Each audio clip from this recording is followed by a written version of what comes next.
Hi guys, it's Saturday but I am here in my office because I have a weekend appointment with a client. You know, there are clients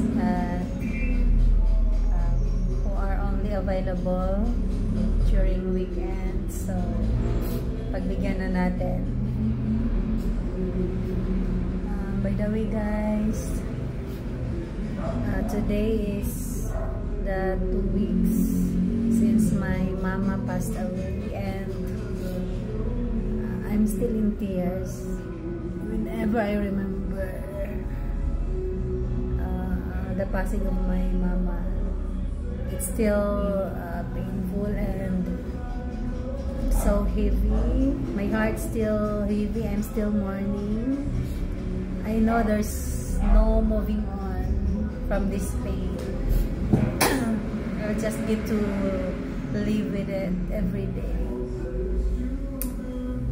I missed her so much. I really do.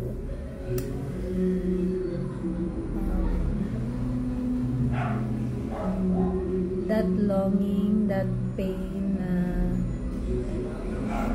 she's not anymore with us in this life. Oh my God. Wala na gyud siya. Wala na gyud siya.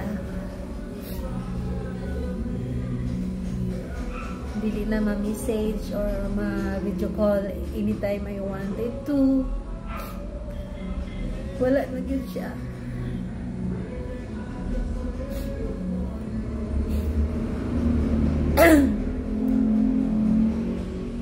But I have to accept this painful reality na wala na yun si mama. Sakit. I am alone in my office kay may mga kanya-kanyang weekend task. Queen is also spending time with her classmates, so, and in an hour maybe I'll be home already. I am just finishing some legal documents. Ay, emotional.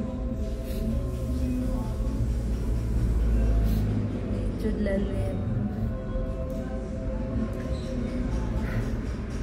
My mind is accepting it, pero bukat gyapon.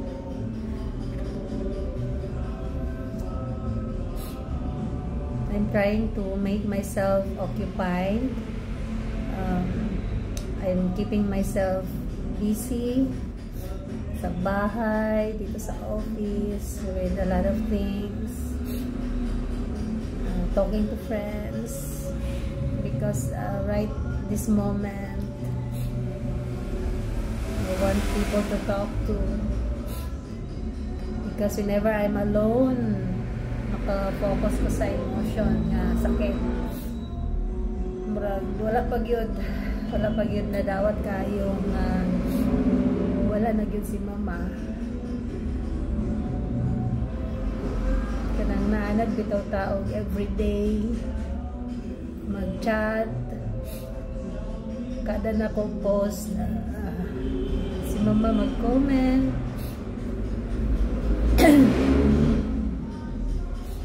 I will live with it every day,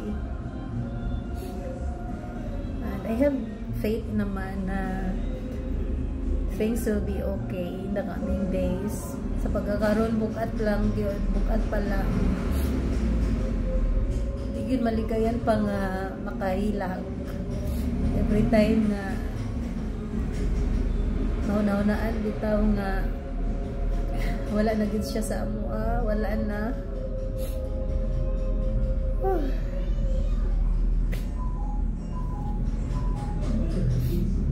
Ay, August. You are very painful.